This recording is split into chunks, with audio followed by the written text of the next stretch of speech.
So Jake and myself have wheeled up the panel, put it in the returns, and now we're going to bead roll tip 3/4 inch flange that comes out so that it can be welded to a hood. So we basically copied the original nylon buck, created the front edge off of the buck, created the back edge off of the buck. So just to make sure we had accuracy on the front, we made up a cardboard pattern that gave us the correct shape with a center line, placed that on the position, and then marked it all off from there. So that gave us the correct shape through here, the correct shape on the back, and using for the side the profile that we made up, which was for front and rear to go on and shape through. That sits on our profile, and then we use that to mark the line for it to sit on the hood. So now we're ready to go. What I had Jake do was, to make it more visible and easier to see as we're tipping the initial first tip, was put a 3/4 inch tape around the perimeter, and he's put a little scribe line right next to the tape so that if the tape moves, he's still got a nice line. So then we've got something actually to look for, a really clean lines around. We're only going to tip a 1/2 inch flange on the inside. So once again, to make it a little easier, you can actually see a nice crisp line from the tape. And he's going to use the skateboard wheel in the bead roller with edge tipping die on top. And we're going to do the initial tipping of the flange. So we did a little yesterday as a test. So he's pretty much coordinated in what he needs to do. This is the skateboard wheel. It's a little firmer in the rubber than the one that I use for aluminium. So this is a 70. They go in different grades. The higher the number, the harder the wheel. The one for my rubberized nylon, it's I'm not sure what it is, but it's probably in the realm of about a 50, something like that. And that's the hardness of the rubber. So this allows you to do a nice tip using a metal die into a skateboard. So I'm going to just let Jake do his thing. He knows how he's going to set it up. We're using 4 turns down to sink it into the rubber to give us an initial tip. And you just need to hold the panel going through, go and flow, and it sinks into the rubber and does the right little kick angle. So here we go then, Jake. There's the pedal in there.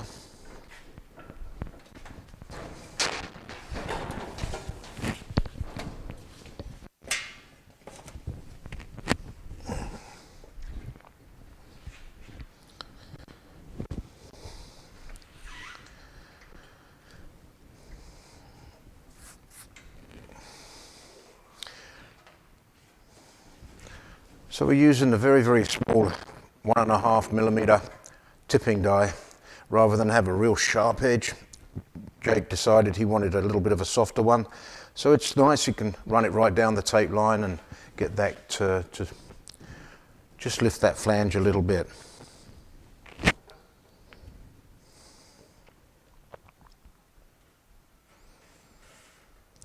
The material we're using is 19 gauge. So that's the material Jake decided he wanted to use. It's the AKQD 19 gauge.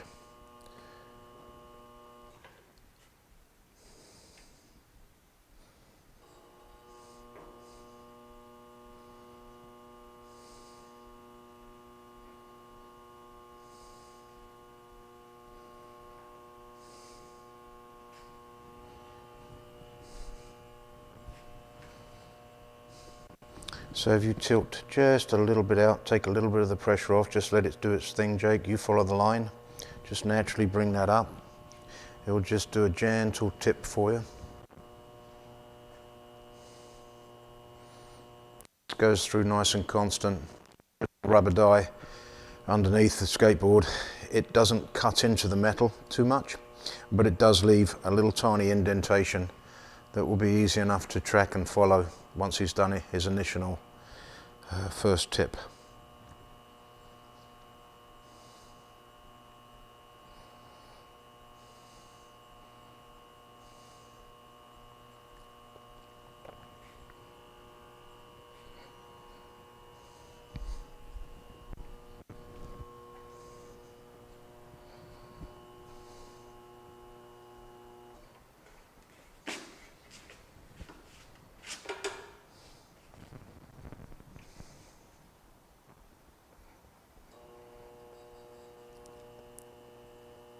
The speed of the bead roller is 50, and so he has full tolerance on the pedal to be able to control and maintain a consistent, nice curved bead.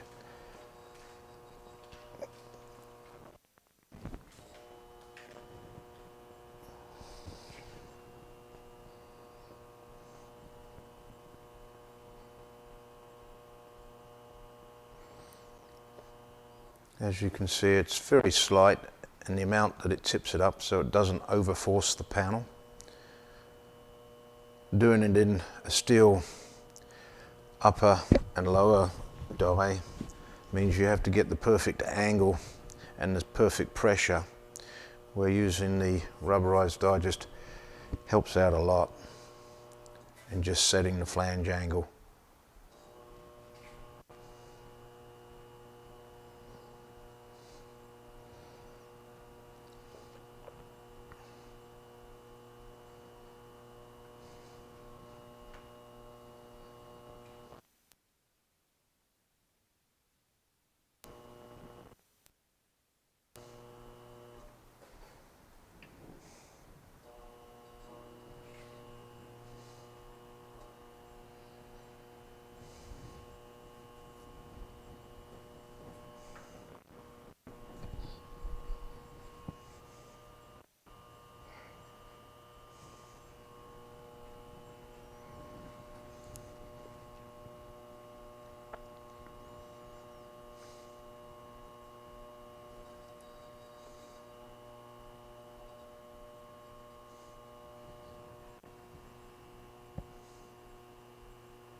Takes quite a bit of concentration to get a nice smooth line, and after Jake did a test panel yesterday, he worked out the best speed for him to maintain a nice line. We worked out the pressure as well, so that we just put it on film for you guys to see.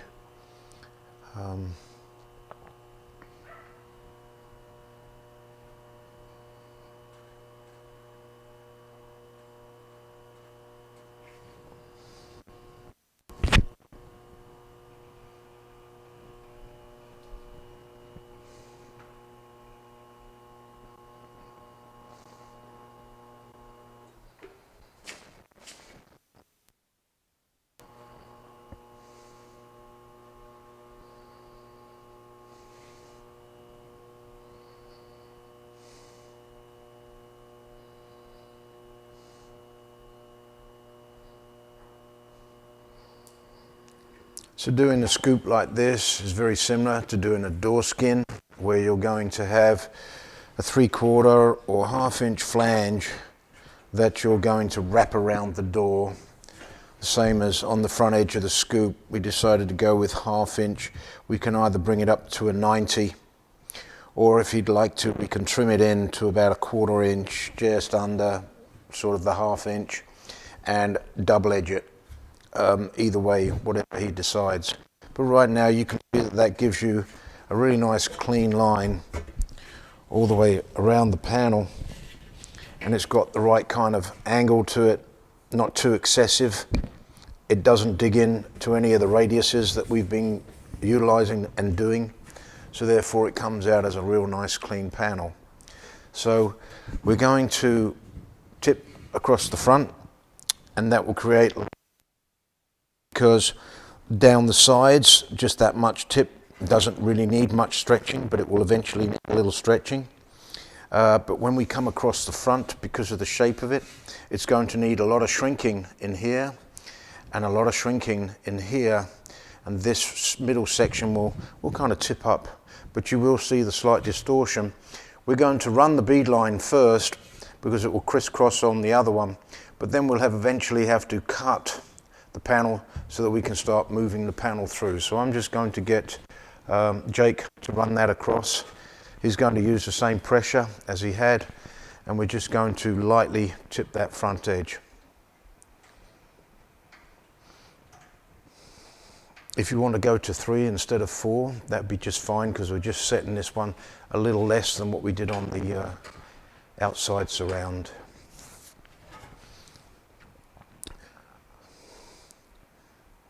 So that's the nice thing of using a skateboard wheel on the lower, is that you can crisscross against the 2 different flanges and it doesn't create any damage. It will just give you an inset line.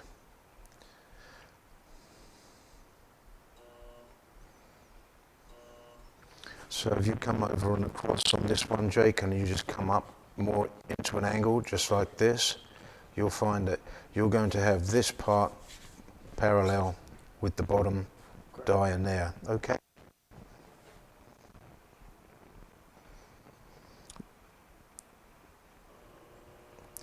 It's an intricate shape, delicate, trying to get everything coordinated right. I think this is kind of the first scoop that Jake has made. He's done a lot of different panels, has some great skills, and wanted to choose something that had a little flatness to it, coming into high crowned edges, because he hasn't made many of and he finds very challenging. So his class is all about, yeah, let's see if we can make a scoop and see how well it comes out.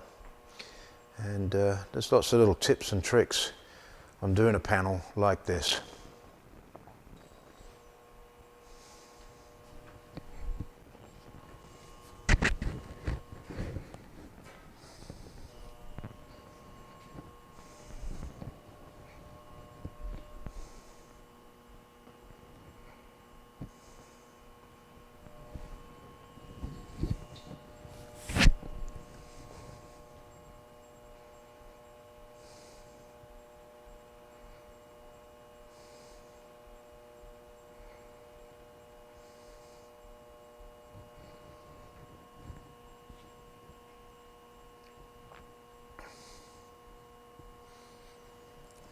It's all in the go and the flow, keeping a constant speed, eye and hand coordination to be able to maintain nice curvature, smooth lines.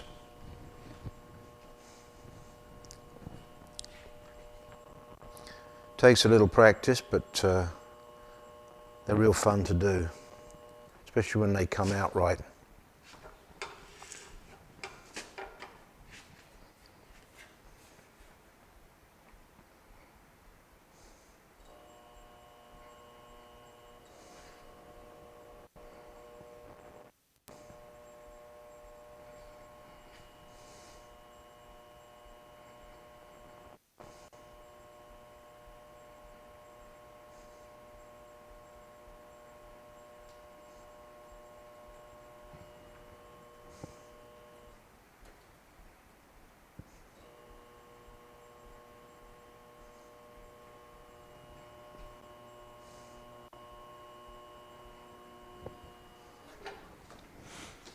So there we have it. We got the first flange on the outside, and now, as you can see, we've got a nice clean line that goes all the way around, crisscrosses. So this is the section where we've got to relieve it to be able to cut a corner out to allow this one to come up and this one to drop in.